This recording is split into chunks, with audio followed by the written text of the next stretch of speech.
in the region reacting amid this ceasefire? Hello.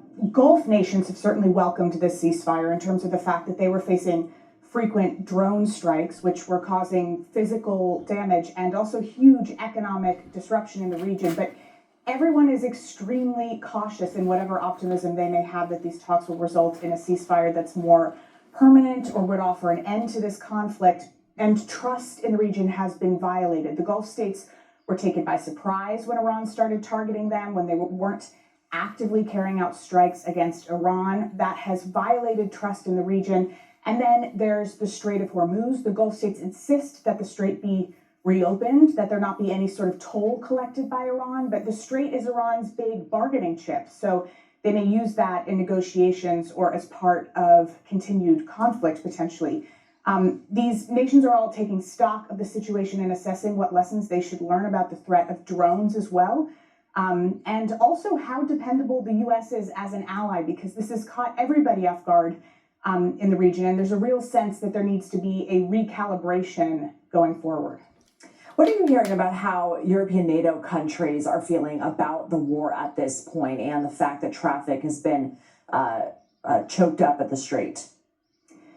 In terms of the war, European nations have been very clear about how they feel about this conflict since it began. They've not joined the United States or Israel in it. They've said they want a diplomatic solution. Some have condemned the war as illegal and wrong. The UK Prime Minister Keir Starmer said multiple times that he didn't join the US in its offensive actions in Iran because to engage British troops, he said, he'd require a legal justification for the war and a solid plan with laid out goals. And he said he felt neither of those existed. He and other European nations have also been adamant that Israeli strikes on Lebanon must end. He called them just wrong. Fundamentally, this war is incredibly unpopular in Europe. It's having a huge economic impact here, as you said, on fuel prices. We're hearing that there'll be jet fuel shortages in a matter of weeks, and flights are going to be canceled in Europe as a result.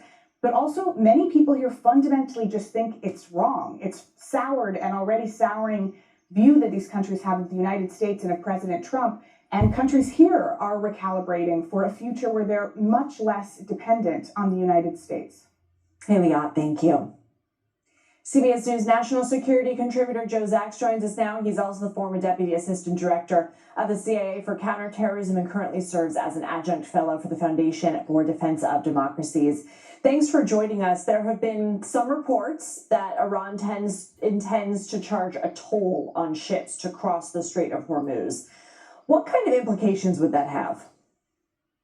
Well, thank you for having me. And I think that the direction of the talks seems to be positive from all indications. At the moment, it can change, but let's hope for the best. With respect to your question, I think that precedent of Iran charging tolls to transit the Strait of Hormuz is a very dangerous precedent and one that cannot stand.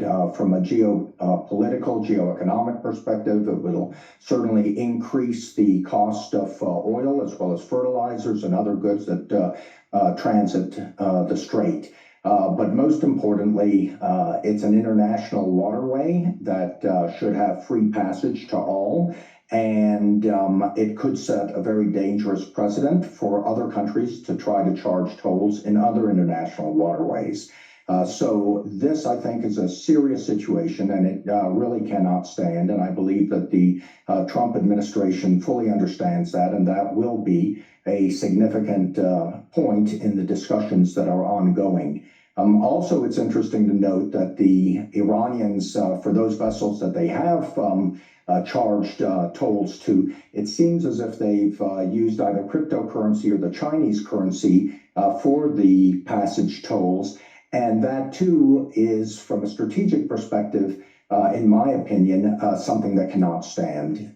It really devalues the strength of the dollar in international, in these kind of international settlements or payments, and we don't want to see China becoming the currency of choice. I have to be quick with you on this, but 6 weeks in, who do you think has the upper hand in this war? I think it's really too early to tell. There's a lot of speculation about this. I think the U.S. has clearly had exceptional success from a military perspective. The only sweet spot strategically that the Iranians have found, frankly, is the Strait of Hormuz. That needs to be addressed and resolved. But I do believe that the U.S. is committed to closing in a positive manner, a manner that is acceptable to the U.S., the nuclear file, as well as addressing other key issues and resolving the issue with the Strait. Joe Zacks, thank you for your time. Thank you. We will continue to follow the latest news both from Pakistan and Iran throughout the day and bring you live coverage of those developments. For now, we're going to take a short break. You're watching CBS News 24/7.